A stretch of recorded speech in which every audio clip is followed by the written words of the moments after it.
Okay, so the 5-minute timer is a good thing because it cuts me off. So in Library, this other side panel, we're not really going to pay attention too much to these other things right now. They'll be a little bit more advanced. What I want to get you guys to today is the develop mode. So once I go over to develop, you'll see a lot of things that look pretty similar to Photoshop. They just might be located in a different place.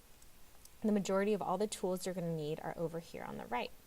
What's cool about Lightroom, like I said, is it's a set of instructions, and the history records every single step you do.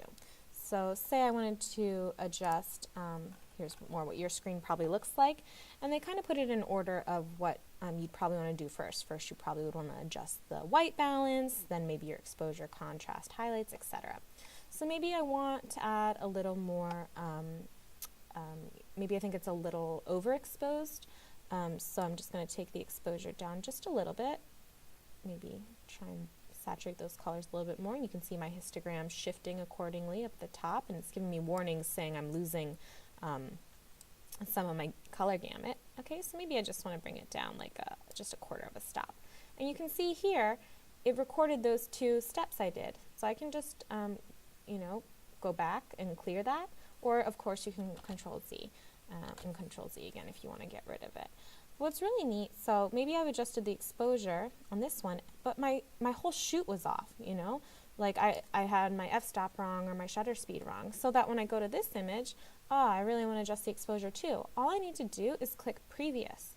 And then what it's going to do is it takes the exact same settings I used on the first image and apply it to the second image. So if I did multiple things like on this first image, such as crop, adjust saturation, adjust certain colors, you know, I could take all that over. And this is really useful when you have a job with a lot of similar settings. Like for weddings, you know, I don't want to hand by hand color balance everyone. So the previous is really useful for me to do that.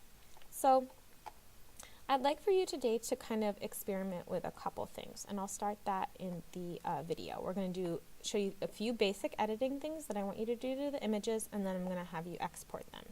So we will stop the video. Actually, sorry, it's only 2 minutes. I just want to make sure I don't keep getting cut off. All right, so the first 2, basically I want you to put a set of instructions for this. Okay, I want you to edit it however you see fit, just kind of playing around with things. Okay, it doesn't have to be exact. So the first 2 ones, I'm just going to look and see, do you have the exact same settings? All right, so maybe I want to recover some of my highlights. Okay, so here, I'll start at the beginning.